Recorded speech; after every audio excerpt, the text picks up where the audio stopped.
Во ексклузив токму нашата емисија вечерва имате можност, односно мене драго ми е навистина што имам чест да разговарам за прв пат пред нашата камера доенот на македонската глума Бедија Беговска, која што морам да напоменам од самиот почеток на интервјуто сте навистина актуелна последниот период со серијата која што навистина еве за нас е прв пат искуство, нели, да се снима овдека во Скопје, меѓутоа и вниманието кое што го гледаме дел и од она екипа која што и од Македонија, тука гледаме, нели, Филис Ахмет.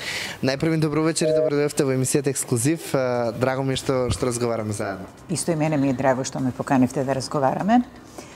Повелете. Така, да. Еве ќе почнам со она што го напоменав, Балкан Инис или Балканска бајка, серијата која што во моментов некако пројавува голем интерес од македонската публика. Се надевам дека така ќе биде и во емитувањето кое што ќе се случи наскоро на македонските, нели, канали кај нас. Кажете ми, еве, како тече едно, да кажам, снимање на ваква серија, со оглед на тоа дека се работи за ваш домашен терен, односно, нели, од тука, од Македонија, од Скопје, вие не ви е прв пат да глумите во серија која што е врзана со Македонија, веќе ве гледавме, нели, во Збогум Румелија, Елведа Румеле. Да, меѓутоа тоа беше доста одамна, има 10 години. И после таа серија имаше, ќе ги наречам обиди, мада е тоа многу посериозна работа, да се направат уште едно-две серии кои па нема, знаете, во Турција се сведува кога се работи некоја серија да има добар рейтинг, и тоа не добар, него најдобар рейтинг. Па тоа не им се случи на тие серии, така да после 5-6 епизоди се откажуваше нивниот проект понатаму. Рековте во вашиот вовед дека сум актуелна во последно време, меѓутоа не само со тоа што играм во оваа серија, туку предходниве 2 години работе во театарот со многу два големи важни проекти со главни роли во нив. Во Вишновата граднина играв Љубов Андреевна, во следниот проект беше на Флоренс Фостер Дженкинс, за она славна пејачка, оперска пејачка која не знаела да пеела и така натаму, која беше исто многу интересна представа, интересно направена и убаво доживеана од публиката. Тоа е за мојот друг ангажман, освен серијава. Што се однесува до оваа серија, јас малку доцна влегов во неа и смешно е што ради некои недоразбирање, ради некое писмо кое не допрело до нив двајца кои сакале да бегаат заедно, значи не се случува таа љубов и она се враќа, бега во Австрија во тоа време и се враќа после 35 години во Скопје и се враќа на својата љубов. Ниту она се омажила, ниту тој се оженил.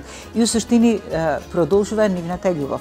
Мене ми се допаѓа што концептуално, меѓу другите идеи, една доминантна водилка е тоа да се промовира љубовта меѓу сите нации во ова време на големи национализми, на големи војни, на големи замачкувања на нашите очи преку медиумите, зашто навистина се случува, а тие сознанија што тие лоши вести што ги слушаме преку телевизијата се у суштина во нас само создаваат фрустрации и ни го зголемуваат нашето национално чувство преку нашето его и така натаму. За среќа оваа серија сака тоа да го пренебрегне, не да го пренебрегне, него да се врати на она суштинското, дека најбитно да сме добри луѓе, да се сакаме, да доживуваме љубови. На крајот на краиштата можете, например, можете да киднапирате едно дете муслиманче и да го однесете во Америка и да го направите најголем католик. Тој не знае што е. Значи, верата самите си ја бирате, или не ја бирате, или можете да бидете атеист. А јас мислам дека е најдобро да сте добар човек. Тоа е најголемата вера. Добрината е најголема вера. И мислам дека оваа серија тоа го промовира. Да. Некако спојот и она приказна која што видовме на самите најави на серијата уште пред да ве видиме вас во истата, таа поврзаност која што ја прави Вардар, нели, односно камениот мост и сето она што е прикажано, верувам дека затоа и пројави голем интерес, особено од македонската јавност и некако Збогум Румелија напоминавме, се снимаше во Маково, во Битола пред цели 10 веќе години и во Охрид. Меѓутоа скопската публика, односно скопската јавност немаше досега барем можност, нели, да види нешто вакво да се случува низ секое парче низ делот на Скопје и некако особено тоа што кога се станува збор за турска продукција и сето она што практично го работат. Кажете ми, еве, мене и следните прашања ми беа околу актуелната состојба и сето она што се случува во турскиот театар, односно нели во Скопје. Многу се радуваме на она што е во најава, односно токму дека во близина и планот нели да биде турскиот театар. Кажете ми сега еве вака од гледна точка вие како актер, какви се плановите и што е она што можеби не очекува во новите, да кажам, простори на театарот со оглед на тоа дека се уште е во тек на изградбата? Јас мислам дека ќе почекаме уште, па бога ми, не баш така многу кратко време за да се преселиме во тој нов објект, кој ќе ни овозможи, тоест ќе има овозможи, јас не знам дали ќе ја учествувам во сето тоа, но како год, условите во еден нов театар се сосема поинакви. Овдека, за жал, се менуваат термините на театар, комедија, турски театар и така натаму. Некогаш они се во некој цајтнот или недостигна време за проектот кој треба побрзо да се реализира и така натаму, што не е лесно, нели? Дури во една куќа да има 2 семејства се создаваат некои неочекувани проблеми, нели? Кои не мора да се ни проблеми, меѓутоа едноставно од практични причини не може да функционира ни едното ни другото семејство. Значи, јас со нетрпение го чекам тој ден кога ќе се пресели нашиот турскиот театар во својата зграда, а за проектите, како што знаете, како што е, мислам, вообичаено, имаме уметнички совет, имаме директори, па и самата театарот учествува во тие своји предлози за нови репертоари, нови режисери, актери кои се ангажираат од надвор или од внатре или пензионери на актери, така натаму. Например, јас и одавам почест и почит на претходната директорка, Несрин Таир, која ме повика од пензионерските домови да се вратам во театарот и тоа на голема врата со 2 огромни проекти. И значи она што направи, ги викна сите пензионери актери кои се членови на биле членови на, а не знаеме дека актерот никогаш не се пензионери, нели? Тоа е уметност, тоа е креација, нема години, креацијата нема, или ја правите или не ја правите. И ги повика сите пензионирани актери, од кои само 2 прифативме да играме, другите има оправдани причини за да не учествуваат. И овај апел и до новата директорка наша, која на почетокот покажува прекрасен ентузијазам работа и така натаму, меѓутоа да се води кадровска политика, бидејќи театарот е слика на животот. Во животот не виреат и не живеат само млади луѓе, тука се нивните баби, дедовци, татковци, не знам што, нели? Комплетен еден состав, а во нашиот театар па многу доста фалат по возрастни луѓе. Некако се сведе на млада и средна генерација. Фалат по не, зрели луѓе кои да се. На крајот на краиштата можат да бидат ангажирани од Турција, од лево, од десно, но таков профил малку фали, малку повеќе. Така, кажете ми. Да, тоа. Еве во моментов, како што кажавме, се работи нови проект актуелно, меѓутоа сакаме да ве прашаме едно интересно прашање кое што изминатите години, односно во текот на емитувањето, за жал малку покасно кај нас на серијата Збогум Ромелија, бевте во една ситуација состојба да токму вие самата се синхронизирате. И морам, ете тоа некако така да го издвојам. Кажете ме како е да се слушате сама себе си на турски јазик со нормално тие актери кои што беа во тоа време во таа серија, меѓутоа да се синхронизирате па и нормално по неколку години, чинам дека емитувањето беше одложено. После неколку години јас веќе не се сеќавам на таа емоција како ми било, меѓутоа сигурно сум работела професионално, значи у суштина не само својот глас, било кој друг глас на тој лик што го игра, се трудев да го одоловам вистинската емоција со кој тој лик. Знаете, во поновиве синхронизации гледате, например, една експресија на лицето на актерот, а таму еден глас рамномерен кој нема никаква експресија, никаква емоција. И тоа не е добро, значи мора да се соживувате. Да, ти не си тој од таму. Меѓутоа го играш него, и ако го играш него, мораш барем 70% да носиш и од неговата емоција. Јас лично кога ги снимав сериите, јас ги гледав однапред. Верувај, така сум турчинка. И ако имав предност во однос на оние кои не знаат турски, да го слушам вистинскиот јазик и да знам дури и каде се прават грешки, каде е погрешно преведено и така натаму. И реагирав на тоа за да биде точно она што се говори. И не само како говор, и како емоција. Така, затоа напоменав, реткост голема е да некој сам себе си се синхронизира, особено нели со оглед.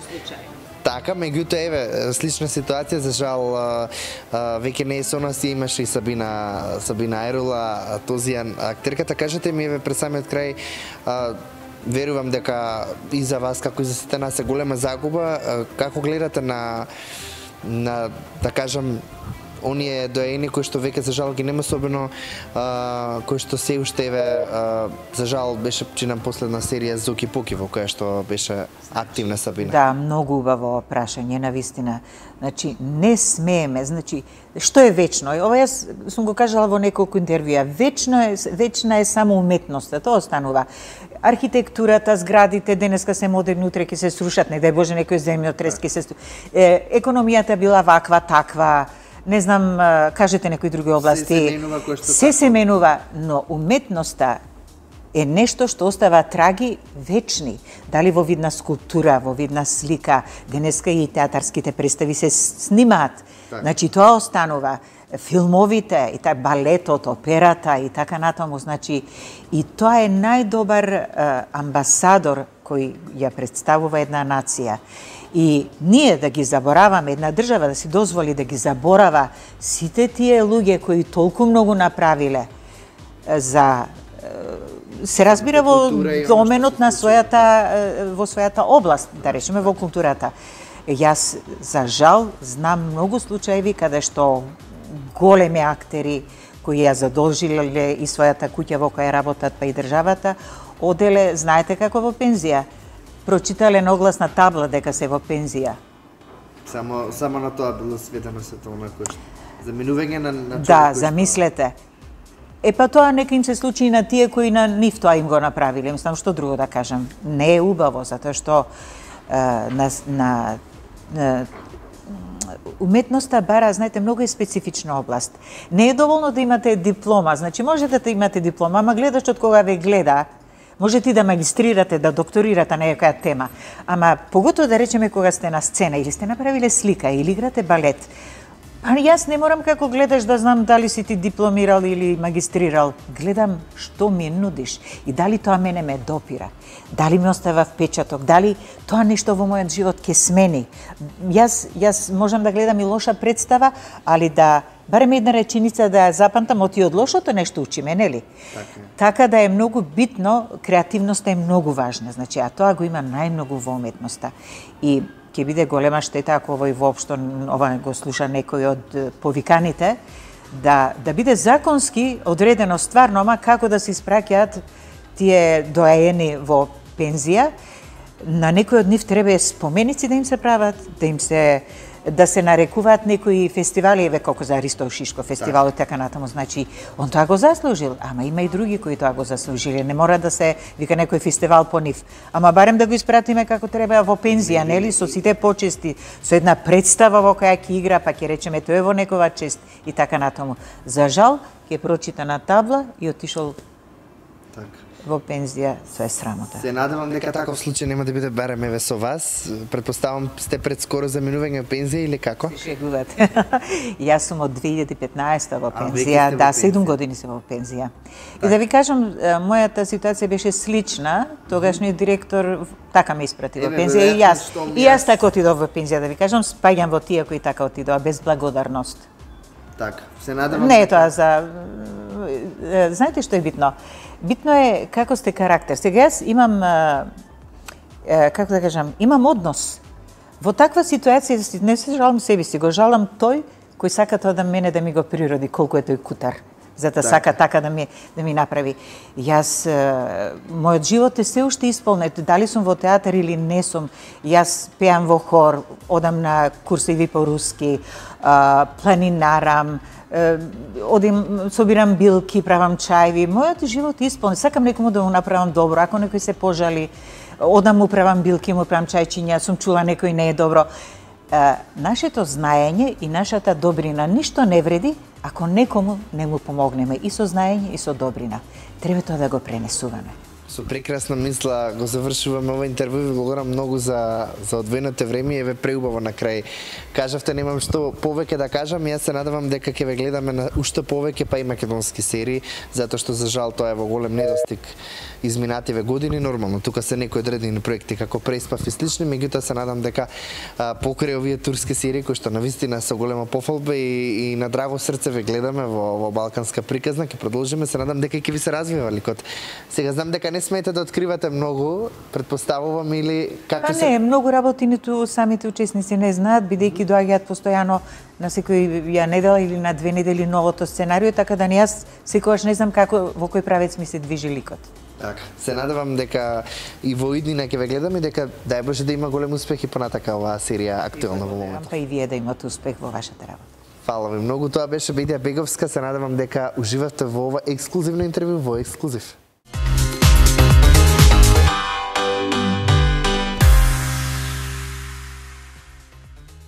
Јас сум Бедија Беговска, вие гледате Ексклузив на Джингл ТВ.